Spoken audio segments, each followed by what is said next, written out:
Hello. Hello. Now, here's an anecdote for you. We were recently talking to our French friend who's been living here in England for the past year, and he's just had a baby, and he's very, very excited about his baby, and he loves talking to all his colleagues, his English friends about his baby. But one thing that he's been finding very, very frustrating is that every time he talks to his friends about his baby's name, the following inevitably happens. Look, it's my baby. Oh, isn't he cute? What's his name? His name is Paul. Sorry? Paul, as in Paul McCartney. As in? Paul McCartney? Oh, Paul McCartney. Yes.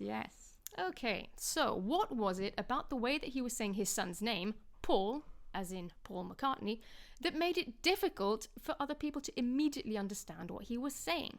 So let's look first at vowel length. Now in English, there are different vowel lengths. There are short vowels and long vowels.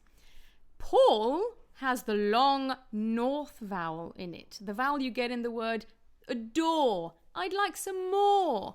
Paul. It's long. We stretch it out much more than the French do in Paul. There's also a long R, the start vowel, in the word McCartney. So that sounds very different. McCartney, then McCartney. Very different. Okay, second thing is word stress. Now in French, the word stress always falls on the last syllable. You don't even have to think about it, that's just the way the language works. In England, things are different in English. The word stress can fall on any syllable. It depends on the word. You just have to know them, you have to memorize them.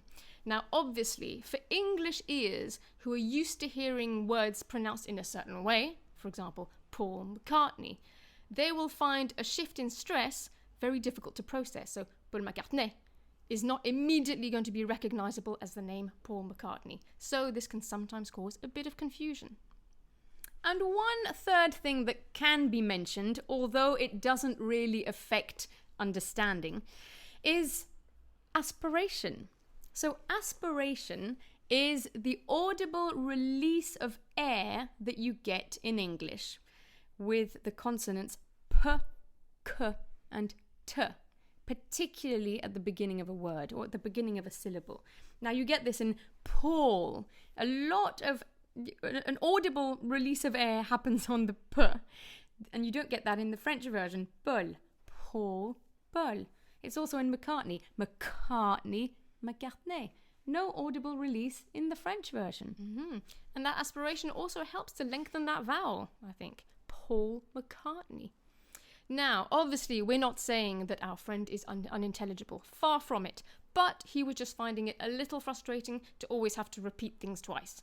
So, just working on those few little things, he actually found very, very helpful. And he got good at it. Yeah. Please like our videos and subscribe to our channel. If anyone's interested in one-to-one sessions for pronunciation or communication, get in touch via the website. We'd love to hear from you. See you in our next video. Goodbye. Accentology.